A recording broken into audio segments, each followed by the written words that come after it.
నమస్తే అన్న, ఎవరన్నా? నమస్తేనా, మాది నల్లమల్ల ప్రాంతం, అచ్చంపేట నియోజకవర్గం. నల్లమల ప్రాంతం అంటే మరి ఎలా ఉంది మీ ప్రాంతం? ఏమైనా అభివృద్ధి జరుగుతుందా కాంగ్రెస్ పరిపాలనలో? మా ప్రాంతం నుంచి ముఖ్యమంత్రి అవుతుండు రేవంత్ రెడ్డి అనేటువంటి భావనతోటి మా ఊరు పక్కనే ఊరు వాళ్ళది. అయితే ఆయనను ప్రజలు ఏదో రకంగా నేను ముఖ్యమంత్రి అవుతున్నా, మీకు అన్ని విధాలుగా చేసి పెడతా అనేటువంటి భావన ప్రజలకు చెప్తే నిజంగా మా ప్రాంతంలో ఉన్నటువంటి ప్రజలు ఈరోజు మోసపోయినాం, మేము ఈరోజు గోసపడుతున్నాం అనేటువంటి ఆవేదన వెలిపించుతా ఉన్నారు. నిరుద్యోగులు, ఉద్యోగస్తులు, అనేకమైనటువంటి కర్షక కార్మిక లోకం అంతా ఈరోజు బాధపడతా ఉన్నది. రైతాంగ లోకంపై ఆధారపడేటువంటి ప్రాంతం మా యొక్క నల్లమల్ల ప్రాంతం. రైతులందరికీ ఈరోజు రైతు బంధు లేక ఆచార గోమ్యంగా వారి యొక్క ఆవేదనను ఈరోజు తెలంగాణ సమాజం ముందు ఉంచుతా ఉన్నారు. నిజంగా మీరు ఈరోజు నేను తెలంగాణ సమాజంలో ఉన్నటువంటి ముఖ్యమంత్రి గారికి, అదేవిధంగా మీడియా మిత్రులకు నేను విజ్ఞప్తి చేస్తా ఉన్నాను. సొంత నియోజకవర్గమైనటువంటి ఆ నల్లమల్ల ప్రాంతంలో ఉన్నటువంటి వారి గ్రామాన్ని మీరు సందర్శించండి. అక్కడ ఉన్నటువంటి ప్రజల యొక్క ఇబ్బందులను వారికి తెలియజేసేటువంటి ప్రయత్నం చేయాలని నేను ఈ సందర్భంగా కోరుతా ఉన్నాను. మరి చాలా హామీలు ఇచ్చారు కదా, అధికారంలోకి వచ్చే ముందు మేము ఇచ్చేస్తాం, అందులోనూ 100 రోజుల్లోనే చేస్తా ఉన్నారు. వాటి గురించి ఎక్కడ డిస్కషన్ చేయట్లేదు, అవేమి ఫుల్ ఫ్లెడ్జ్డ్ ఇంకా ప్రజల్లోకి రాలేదు. ఏమంటారు ఈ పథకాల మీద? నేను వచ్చిన ఎమ్మటే 1,00,000 ఉద్యోగాలు ఇస్తాననేటువంటి మాట నిరుద్యోగులను గిట్టంగా రకరకాలమైనటువంటి వర్గాలకు, ప్రజలకు చెప్పడం జరిగింది. అదేవిధంగా ఈరోజు రైతు రుణమాఫీ చూసుకుంటే అసలు మా గ్రామంలో దాదాపు ఒక 500 మంది రైతులు ఉంటారు, కానీ అయ్యింది మాత్రం ఒక 40-50 మంది రైతులకే రుణమాఫీ.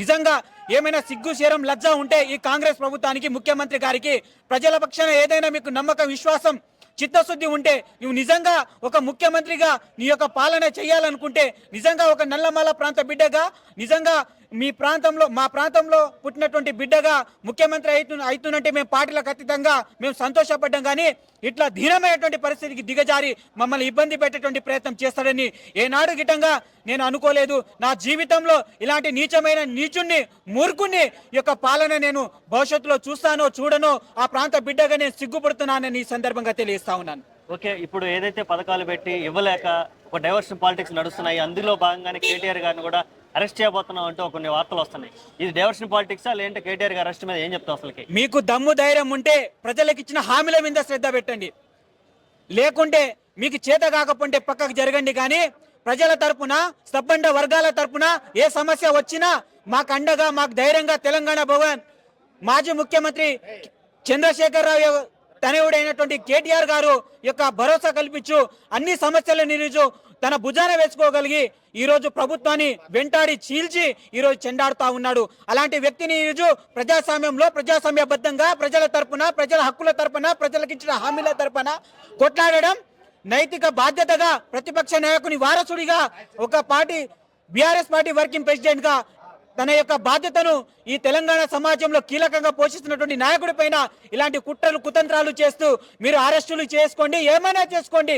పోరాటాలకు అడ్డగా, పోరాటాలకు ధీరునిగా, పోరాటాలకే ఒక దిక్సూచిగా నిలిచినటువంటి బీఆర్ఎస్ పార్టీ భవిష్యత్తులో తప్పకుండా ఈ ప్రాంతంలో, ఈ తెలంగాణ రాష్ట్రంలో తప్పకుండా ఈ ప్రభుత్వాన్ని చింటాడుతుందని ఈ సందర్భంగా తెలియజేస్తా ఉన్నాను. గతంలో 10 ఏళ్ల పాటు బీఆర్ఎస్ పరిపాలన చూశారు. కేసీఆర్ గారి పరిపాలన ఎలా అనిపించింది అసలు? నేను ఒక గిరిజన బిడ్డగా చెప్తా ఉన్నాను. ఒక నల్లమల్ల ప్రాంతంలో అన్నిటికీ దూరంగా బతుకుతా ఉన్నాం. ఈరోజు మౌలిక వసతులు లేక, విద్యా అవకాశాలు లేక, చదువుకోవడానికి కనీసం మాకు సౌకర్యాలు లేక అనేకమైనటువంటి ఇబ్బందులు పడతాం. 10 సంవత్సరాల కాలంలో మా ప్రాంతంలో రెసిడెన్షియల్ స్కూల్ ఏర్పాటు చేయడం వల్ల, రెసిడెన్షియల్ కాలేజీలు ఏర్పాటు చేయడం ద్వారా మా నల్లమల్ల ప్రాంతంలో గిరిజనులు అధికంగా ఉన్నారు, ఎస్సీ ఎస్టీలు అధికంగా ఉన్నారు. వారందరూ మేము చదువుకోగలుగుతున్నాం. ఈరోజు నేను ఎల్ఎల్బి చదువుతా ఉన్నానంటే అది కేసీఆర్ గారి భిక్ష వల్లనే, నేను రెసిడెన్షియల్లో చదువుకోవడం వల్లనే ఈరోజు బీఆర్ఎస్ పార్టీ కార్యకర్తగా, ఒక ప్రజాప్రతినిధిగా, అచ్చంపేట మాజీ వ్యవసాయ మార్కెట్ డైరెక్టర్గా ఈరోజు నేను సేవలు అందించగలిగినాను. కేటీఆర్ గారి స్ఫూర్తితోటి రాజకీయాల్లో రావాలనేటువంటి తపనతోటి మా గతంలో మా నియోజకవర్గంలో పనిచేసిన ఎమ్మెల్యే గువ్వల బాలరాజు గారి ఆదేశాల మేరకు నేను అచ్చంపేట వ్యవసాయ మార్కెట్ డైరెక్టర్గా రైతుల పక్షాన కొట్లాడినా, రైతుల పక్షాన మాట్లాడుతున్నా, మా మీద అనేకమైనటువంటి బెదిరింపులు, అనేకమైనటువంటి దాడులు చేస్తూ ఉన్నారు ఈరోజు కాంగ్రెస్ పార్టీ గుండాలు.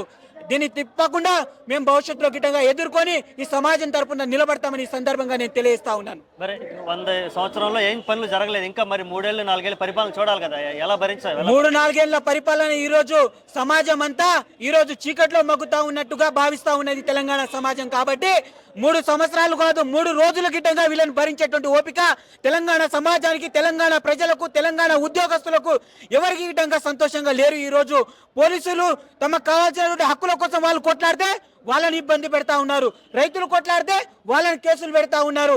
ఈ రోజు కొడంగల్లో మా గిరిజన రైతులకు ఎలాంటి న్యాయం చేసిండు ఈ రేవంత్ రెడ్డి?